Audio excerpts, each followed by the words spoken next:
बोलो श्री कृष्ण कन्हैया लाल की जय। श्री राधा रानी सरकार की जय।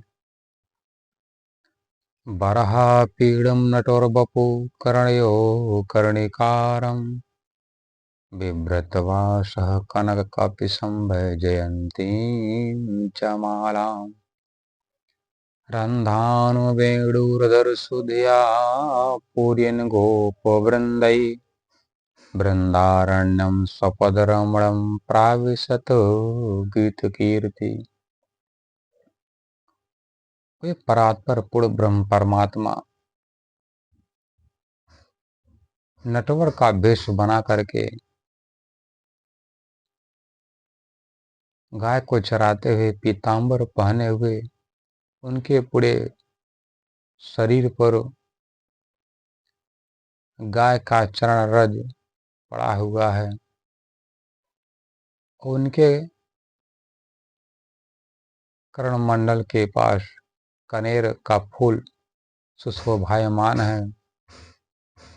उनका जो पीतांबर झलमल झलमल करके जो प्रकाशित कर रहा है,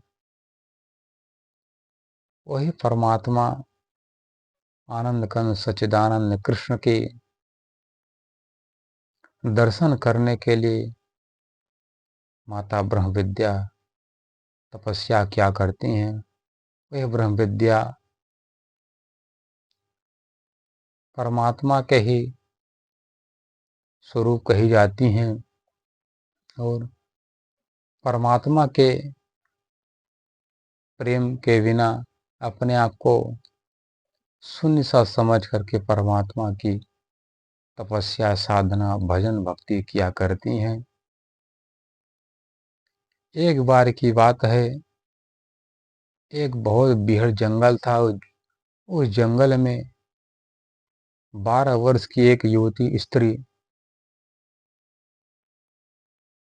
तपस्या साधना कर रही थी और बड़ी बड़ी तेजस्वी देवियां उस तपस्या करने वाली स्त्री युवती का सेवा किया करती थी। उसी तरह भ्रमण करते करते जावाली नाम के ऋषि जब उस बीहड़ जंगल में पहुंचते हैं तो क्या देखते हैं, एक 12 वर्ष की किशोर अवस्था वाली एक दिव्य युवती तपस्या साधना कर रही है।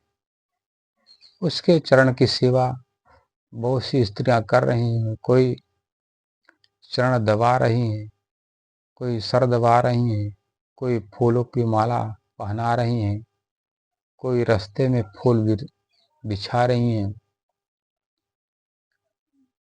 कोई आरती कर रहा है, कोई चंवर कर रहा है, कोई पंखा झल रहा है। जितनी भी देवियां हैं सब कोई ना कोई सेवा कर रही थी। उन देवी का तपस्या करते हुए जब जावाली ऋषि ने देखा तो जावाली ऋषि के मन में बड़ा असमंजस उत्पन्न हुआ कि इस बीहड़ जंगल में बड़े बड़े हिंसक जानवर शेर बाघ इत्यादि रहा करते हैं। इस बीहड़ जंगल में युवतियां क्या कर रही हैं। तो उनके पास जाकर जावाली ऋषि ने पूछा, हे देवी आप कौन हैं, आप इतनी उग्र तपस्या क्यों कर रही हैं और आपकी सेवा करने वाली देवियां कौन सी हैं। तो ध्यान मुद्रा में जो बैठी हुई देवी कहती कि मैं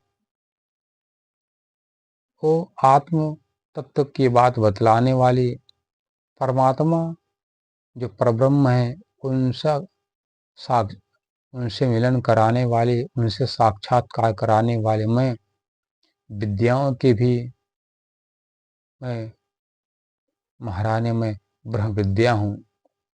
जो बड़े बड़े वीतरागी संत महात्मा ब्रह्मचारी मुझे खोजा करते हैं, मैं वही ब्रह्म विद्या हूँ। तो जाबाली ऋषि उन ब्रह्म विद्या जी को सर झुका करके प्रणाम करते हैं, कहते हे माँ आप तो उस परमात्मा के ही स्वरूप हैं। आप अज्ञानता रूपी राक्षस का दमन करके परमात्मा का अज्ञान प्रकाश करने वाली हैं। आप इतना उग्र तपस्या क्यों कर रही हैं और आपके चरण की सेवा करने वाली देवियां कौन हैं? तो कहती हैं कि ये चार मुक्ति, सामीप्य, सारूप्य, सायुज और सालोक्य हैं। ये अणिमाला घिमा गरिमा बस ये सत बसित ये सिद्धियां हैं, ये नवनिधि हैं। और जितनी भी भक्ति हैं और जितनी भी नदी रूपा, तीर्थ रूपा जो देवी हैं, वही यहाँ पर स्त्री के रूप में आकर के मेरी सेवा कर रही हैं। और आप क्यों तपस्या कर रही हैं कि मैं उस परात्पर पूर्ण ब्रह्म परमात्मा को मैं बतलाती हूँ, पर उस परमात्मा के प्रेम के लिए मैं यहाँ तपस्या किया करती हूँ। और परमात्मा का प्रेम मुझे प्राप्त हो जाए, इस कारण से यहाँ पर मैं तपस्या कर रही हूँ।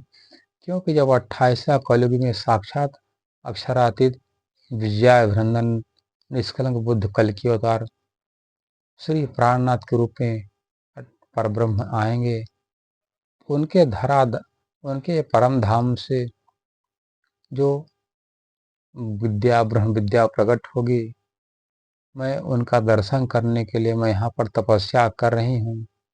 और जब तक उनका दर्शन नहीं होगा तब तक मैं यहीं पर तपस्या करती रहूंगी। तो उसी ब्रह्म विद्योपनिषद में लिखा गया है, ब्रह्म विद्या परोक्षामि सर्व ज्ञान उत्तमम यत्रोत्पत्तिलयम ब्रह्मा विष्णु महेश्वरा। मुझ ब्रह्म विद्या को प्राप्त करने के लिए कितने ही बार ब्रह्मा, कितने बार है विष्णु, कितने बार शिव शंकर उत्पत्ति हुई।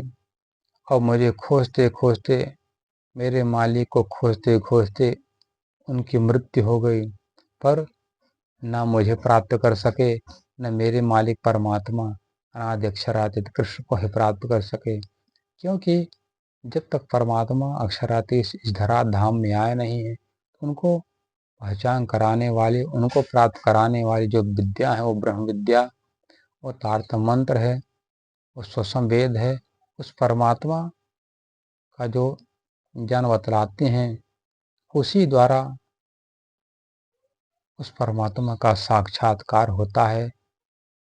कहा गया है शास्त्र में, तारतम्येन जानाति सच्चिदानंद लक्षणम। उसी ब्रह्म विद्या के द्वारा, उसी ज्ञान के द्वारा परमात्मा का रूप, परमात्मा का लीला, परमात्मा का नाम, परमात्मा के गुण की पहचान होती है। वह तारतम मंत्र है। और हम सबका, जितने भी विश्व के प्राणी हैं, चराचर के लोग हैं, सबका ही कर्तव्य होता है उस परात्पर पूर्ण ब्रह्म परमात्मा का अनन्य भाव से सेवा करें। यही में सबका हित निहित है और इसी के द्वारा सबकी नैया पार होगी और अखंड मुक्ति प्रदान होगी, जो कभी खंडित नहीं होती। बोलो श्री कृष्ण कन्हैया लाल की जय, श्री राधा रानी सरकार की जय।